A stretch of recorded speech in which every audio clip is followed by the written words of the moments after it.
نحمده ونصلي على رسوله الكريم اما بعد فاعوذ باللہ من الشیطان الرجیم بسم اللہ الرحمن الرحیم۔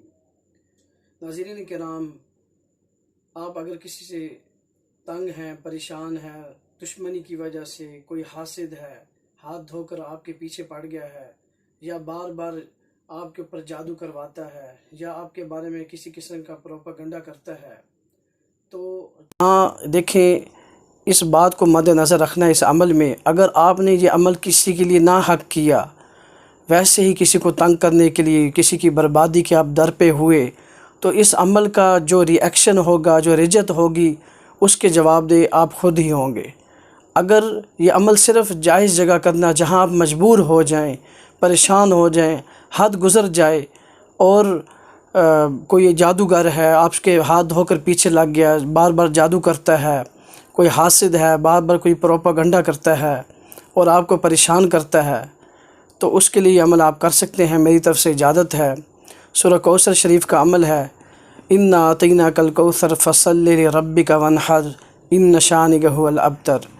یہ سورہ کوثر عشاء کی نماز کے بعد دھیان جما کر 313 مرتبہ پڑھنی ہے۔ پڑھ کر پھر آہوزاری کے ساتھ اپنے ہاتھ اٹھا کر اللہ سبحانہ و تعالیٰ سے خشوع و خضوع کے ساتھ دعا کرنی ہے کہ اللہ اس دشمن سے میری جان چھڑوا دے۔ اگر آپ کو معلوم نہیں کہ میرا دشمن کون ہے، تو پھر مطلق کہیں کہ اللہ میرا دشمن جو بھی ہے تو جانتا ہے، اللہ ان اللہ علیم بذات الصدور، تو وہ ذات ہے جو دلوں کے بھی بھید جانتا ہے۔ تو یہ دعا کرنی ہے۔ جو کوئی بھی ہے جو آپ کے پیچھے لگا ہوا ہے، آپ کا گم دشمن ہے، چاہے وہ، یہ بھی بتاتا چلوں، چاہے وہ انسانوں میں سے ہے، چاہے وہ جنات میں سے ہے، کیونکہ بعض دفعہ جادوئی مسائل جنات کی طرف سے بھی ہوتے ہیں اور کاروباری بندشیں وغیرہ، تو اور بعض دفعہ نظر جو ہے یہ جنات کی طرف سے بھی لگتی ہے۔ تو یہ آپ نے 313 مرتبہ یہ سورہ کوثر پڑھ کر پھر دعا کرنی ہے۔